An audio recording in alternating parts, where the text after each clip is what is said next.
Bueno, buenos días. Vamos a dar comienzo al pleno, convocado para el día de hoy, 16 de mayo. Falta Francisco, del grupo de Foro. Y empezamos con la aprobación de las actas de las sesiones anteriores, que son las del día 25 y el 28 de abril. Se aprueban, ¿no? Sí. La parte resolutiva es la información económico-financiera de abril, dar cuenta al Pleno, que se da por enterado. También dar cuenta al Pleno del plan de corrección del desequilibrio financiero de la curtidora. El reconocimiento extrajudicial de créditos, en este caso por valor de 131.317,58 euros. Lo votamos. ¿Hay intervenciones en este caso? ¿Por unanimidad se aprueba? No. Bien, pues votos a favor del reconocimiento, los del PSOE y los de Izquierda Unida. ¿Votos en contra?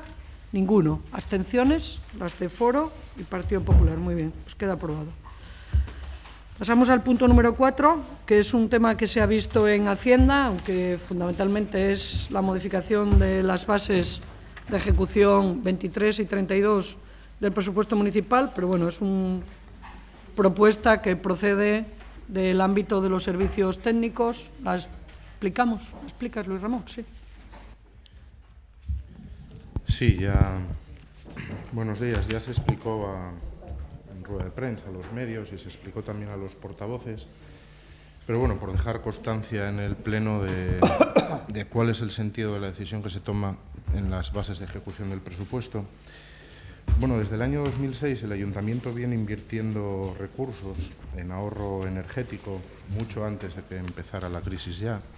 Se aprovecharon también recursos de los planes FAIL para reducir la factura energética con la instalación de reguladores, de nuevas luminarias, pero es cierto también que en el año, hace 2 años, bueno, pues con la bajada de los ingresos de todas las administraciones públicas y el aumento de las necesidades fundamentalmente sociales y relacionadas con el empleo, el Ayuntamiento de Avilés, igual que otros ayuntamientos, decidió, bueno, pues una medida impopular, pero que entendíamos necesaria para mantener el nivel de la gestión de las necesidades que se estaban planteando, que fue el apagado de prácticamente el 50% de las luminarias del alumbrado público. También es cierto que ese apagado del 50% fue aumentando en función de las peticiones que había de entidades, de vecinos y de asociaciones de vecinos, hasta quedar aproximadamente entre un 30 y un 40%. Pero ya antes de esa decisión del apagado, el Ayuntamiento venía trabajando en planes que supusieran el ahorro en la factura energética. Las opciones que se planteaban eran fundamentalmente relacionadas con planes de inversión para cambiar las luminarias por otras de menor consumo, inversión para las cuales el Ayuntamiento no tenía recursos, o bien la opción que han tomado otros ayuntamientos de crear una ESE, una entidad de gestión del alumbrado, que tampoco era una opción que nos gustara, ya que implicaba perder el control del servicio público, era la creación de una entidad privada que gestionara esos consumos, que pusiera el dinero para la inversión y que lo compensaba con la reversión posterior con los ahorros producidos. Otra opción que otros muchos ayuntamientos están realizando con mejor o peor suerte. Desechamos esa opción porque implicaba, como decía, la pérdida del control del servicio, la pérdida del control de cuál era la intensidad lumínica que había en la ciudad, y nos pusimos a trabajar fundamentalmente con 2 personas que creo que hay que reconocer su trabajo, que son Ramón Fernández Cobas y Basilio Jerónimo de Paz, los 2 técnicos que han llevado el trabajo y el peso de todas las gestiones que se vinieron realizando hasta conseguir esto. A finales de 2011, más o menos en octubre, noviembre, surgió la idea de que el ayuntamiento se pudiera convertir en consumidor directo. Es decir, que el ayuntamiento pudiera comprar la energía directamente del mercado, saltando la etapa de las comercializadoras y suponiendo más o menos un ahorro del 20% en la factura energética. No fue un proceso sencillo, fundamentalmente porque no se conocía otro precedente de un ayuntamiento que, si lo hay, desde luego, seguimos sin conocerlo, de un precedente de un ayuntamiento, de una administración pública que decidiera convertirse en consumidor, comprador directo de energía en el mercado, en la OMI. El proceso fue largo, como decía, fueron más de 30 gestiones. De hecho, Red Eléctrica y el mercado de la energía hace habitualmente cursos de formación de gestores y de intermediarios en la compra de energía, y Ramón y Perrino, que fueron las dos personas que fueron por el ayuntamiento, eran los primeros representantes de una administración local que iban a esos cursos. Hubo también pues dificultades con la puesta en marcha de la telelectura en los reguladores obligación de Hidrocantábrico, es decir, hubo serias dificultades, de manera que hubo pues momentos en que estuvimos a punto de abandonar la idea, pero finalmente a lo largo de este año fue cuando conseguimos ya los permisos, donde llegamos a hablar con los gerentes y los directores incluso de Red Eléctrica y de la Comisión Nacional de la Energía para poder traer esta propuesta al Pleno. La propuesta, como ya la conocéis, la resumo rápido. Dentro de los 202 reguladores que tenemos de energía eléctrica, de alumbrado público, acudimos al mercado con 95, son los que cuentan con más de 10 kilovatios de potencia contratada, y el porqué de ir solo con el alumbrado en esta ocasión y con estos reguladores en concreto se debe a que en el mercado de la energía las desviaciones sobre la energía que se va a consumir, desviaciones hacia arriba o hacia abajo, tienen una penalización, que es lo que pretendemos evitar, y el alumbrado público lo que facilita es saber cuál es el consumo, sabemos cuáles son los puntos de luz, cuál es su consumo, cuál es el horario en el que están encendidos, lo cual facilita la compra, que después explico cómo se hace rápidamente. Esto no impide que en el futuro no se pueda aumentar, pero entendimos que estos 95 reguladores que dan servicio a unas 8.500 de las 12.000 luminarias que hay en Avilés, son más de 100 calles, ya era un paquete importante para poder obtener los ahorros que buscábamos, sin descartar que esto en el futuro pueda aumentar. Es también un cambio de sistema dentro de la organización del ayuntamiento importante, que hay que tener en cuenta que el mercado de la energía está pensado para empresas privadas, con una mayor agilidad en la toma de decisiones, en la facturación y en el pago, que no es lo normal en las administraciones públicas, de manera que cada día hay que realizar la compra del día siguiente de energía, y para ello hay que tener un listado de personas autorizadas, técnicas y también de concejales que tienen que autorizar esa compra diaria. Eso genera una factura que se convierte en una factura agregada que se emite cada lunes y en el cual el ayuntamiento tiene 2 días de plazo para poder efectuar ese pago. Una vez realizado ese pago, el miércoles el mercado de la energía comprueba que efectivamente se ha realizado, y después se genera otro proceso en el cual se establecen esas desviaciones posibles y se ajusta finalmente la factura. Y eso también tiene que tener un procedimiento que es el que se explicita en las bases de ejecución del presupuesto. El objetivo es, evidentemente, tener un ahorro que rondará siempre con estimaciones entre los 130 y los 150.000 euros. La estimación que hemos presentado es de 127.000, es dentro de los estudios que han hecho los técnicos, es la más baja de todos los estudios que han hecho, sin tener en cuenta posibles incrementos del precio que aumentaría el ahorro sobre el año 2015, y eso lo que nos permite son tres cosas. La primera, mantener un ahorro que nos permite, dentro del capítulo 2, seguir teniendo la disposición en el presupuesto de dinero para poder seguir haciendo el plan de empleo propio que se inició con el apagado de las luminarias. La segunda es una ventaja en la gestión sobre la gestión actual, ya que las comercializadoras tienen un ritmo muy propio que no se ajusta tampoco a las administraciones en la facturación. Y la tercera, la capacidad de poder destinar dinero dentro del capítulo 6 en próximos presupuestos, si así el Pleno lo decide, para poder ir incrementando los ahorros. Es decir, este plan lo que busca es generar los ahorros que se puedan convertir en inversión, que a su vez vayan generando más ahorros, de manera que, dependiendo de las cantidades que el Pleno decida, podamos llegar a un punto en un año que no se puede definir porque depende de las cantidades, donde ya la inversión que se haya hecho en los próximos años venga garantizada por los ahorros propios y esa inversión venga garantizada por esta opción. De manera que conseguimos lo que al final buscábamos, y creo que es a lo que a los ciudadanos más les preocupa, que es la posibilidad de poder a 1 de octubre volver a encender las luminarias que se apagaron, salvo en aquellos puntos donde se entienda que puede llegar a ser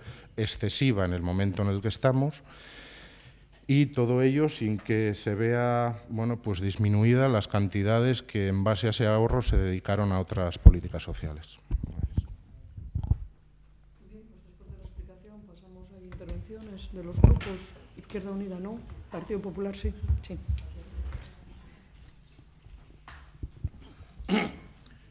Muy buenos días. Me parece una buena iniciativa que el Gobierno haga un esfuerzo en ahorrar, porque ese ahorro, al final, no es un ahorro al Ayuntamiento, es un ahorro a los vecinos de Avilés. Y quiero también sumarme a ese reconocimiento a los técnicos municipales que han hecho el informe para que hoy el Pleno esté en condiciones de tomar este acuerdo, tanto Ramón Cobas como el director de mantenimiento Basilio. Mi intervención va en la línea de recalcar algunos aspectos de su intervención, que ya también la alcaldesa en la Junta de Portavoces, donde se nos informó de esta iniciativa, en la línea de que se cumplan lo más pronto posible. En primer lugar, que se siga profundizando en los estudios necesarios para incorporar no solo ya de lo que queda aún pendiente de iluminación pública, sino otros consumos que también yo creo que no será muy difícil porque hay un histórico de consumos detrás, como son el gasto energético de los colegios, cuya conservación y mantenimiento depende de este ayuntamiento, el gasto energético de la red semafórica. O sea, hay una serie de gasto energético que ya conocemos el histórico, de manera como para saber, minimizar ese riesgo de penalización del que usted hablaba. Y, por lo tanto, en esa línea, en la medida que se pueda incorporar a esta iniciativa el gasto energético de otras actividades municipales, pues seguirá aumentando esa línea de ahorro de este ayuntamiento. Y, por otro lado, que el beneficio que obtiene ese ayuntamiento por esta iniciativa que hoy se toma recupere, en la medida de lo posible, la iluminación en la ciudad. Ya desde el Partido Popular hemos trasladado a este pleno algunas veces las quejas de los vecinos de que el apagado fue un poco, las pares, las impares, el lado izquierdo, el lado derecho, no teniendo en cuenta en qué condiciones quedaba la ciudad. Y no quedaba en iguales condiciones en todas. En unos sitios el apagado no fue, motivo de queja porque no era relevante o significativo, pero en otros sitios sí fue motivo de queja de los ciudadanos la sensación de inseguridad y oscuridad en la que que daba la ciudad. Teniendo en cuenta que esto se va a notar más a partir de octubre con el cambio de hora y cuando los días duran menos, espero que para esa fecha estemos en condiciones ya de recuperar esa mejor iluminación de la ciudad, compromiso adquirido por la alcaldesa en Junta de Portavoces y por usted en este pleno, y en esa línea lo único que espero es que se cumplan lo más pronto posible. Por un lado, los estudios para seguir profundizando en esta línea y, por otro lado, que en el beneficio, aparte de ahorro que puede ir a inversión, también vaya a mejorar la iluminación de la ciudad. Nada más, muchas gracias. Entiendo que lo vamos a aprobar por unanimidad, está suficientemente conocida la propuesta. Aquí lo que estamos haciendo es modificando las bases de ejecución del presupuesto precisamente para que sea posible ejecutarla. Muy bien, pues lo aprobamos por unanimidad. Y pasamos al punto número 5 del orden del día, que es el inventario de bienes. ¿Lo explicas un poco, concejal? Sí. Teo.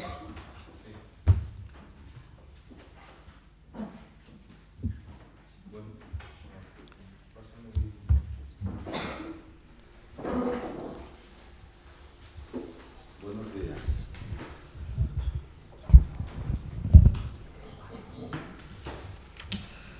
Casi en la misma fecha de hace un año,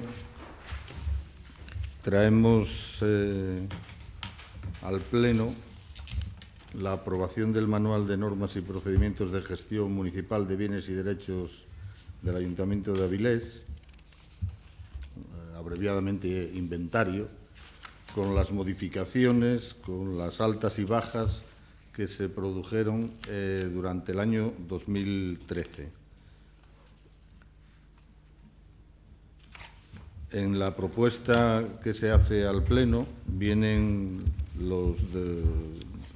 específicamente todos los anexos que componen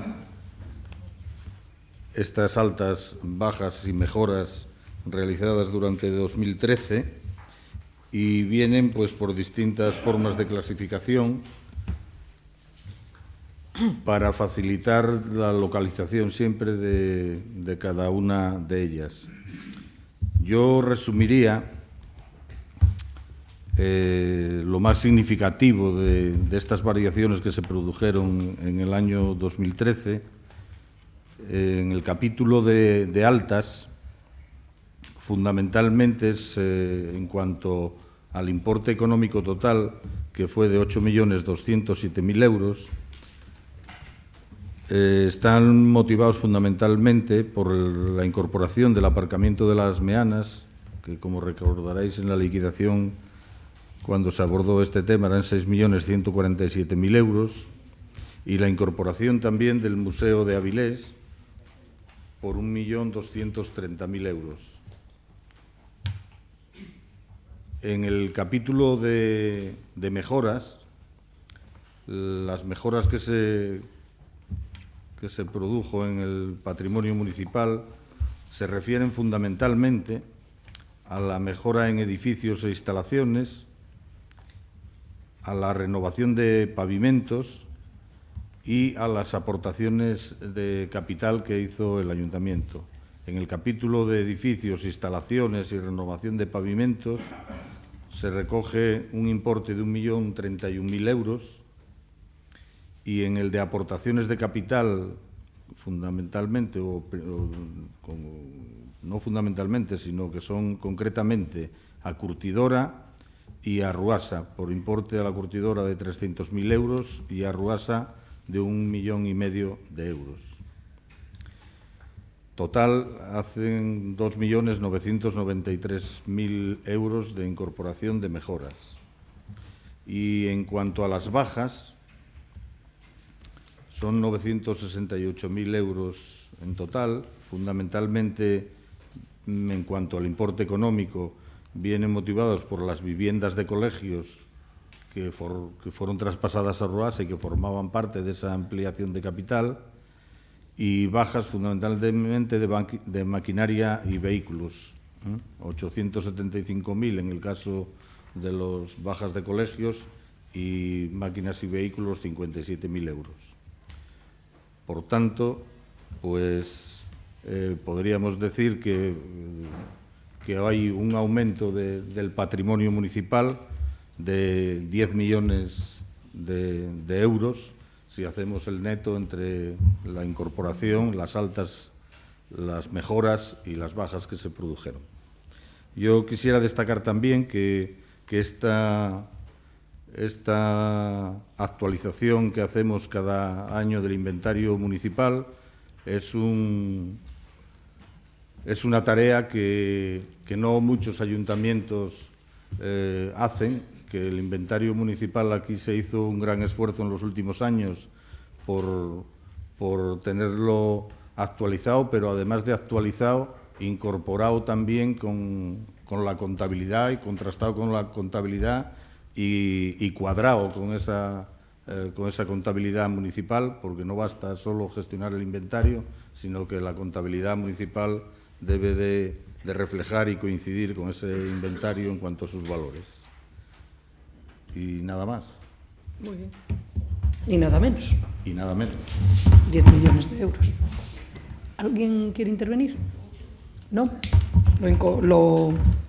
Es una propuesta, o sea, también por unanimidad. Sabemos y conocemos ahora los concejales de la corporación exactamente la situación del inventario. Yo creo que también, de la misma manera que en el otro caso, afortunadamente hay técnicos municipales que controlan perfectamente, y lo que dijo Teófilo, somos de los pocos ayuntamientos que además el reflejo en la contabilidad es en el mismo momento. Es decir, fue mucho esfuerzo hace 2 años, ¿no? 2 años, secretaria, el que la contabilidad y el patrimonio estén totalmente al día, y eso también recordaba la concejala de Hacienda, que tiene mucho que ver con las cuestiones de transparencia, ¿no? Cuando se analiza, por ejemplo, los índices de transparencia, es un elemento muy importante el poder dar explicación del inventario, del patrimonio y cómo eso está contabilizado en el Ayuntamiento de Avilés. Muy bien, pues nada, por unanimidad también lo aprobamos. Luego es dar cuenta de los reparos de intervención que se han levantado en este tiempo, que creo que es uno, se da cuenta el Pleno. Y tenemos ahora un tema que primero tenemos que decidir la urgencia, que me imagino que todos por unanimidad, ¿no?, incorporamos la urgencia, que es una modificación del plan general en el ámbito del tanatorio del Montán. ¿Lo explicas, Teófilo? Sí. Entiendo que lo incorporamos por unanimidad, ¿vale?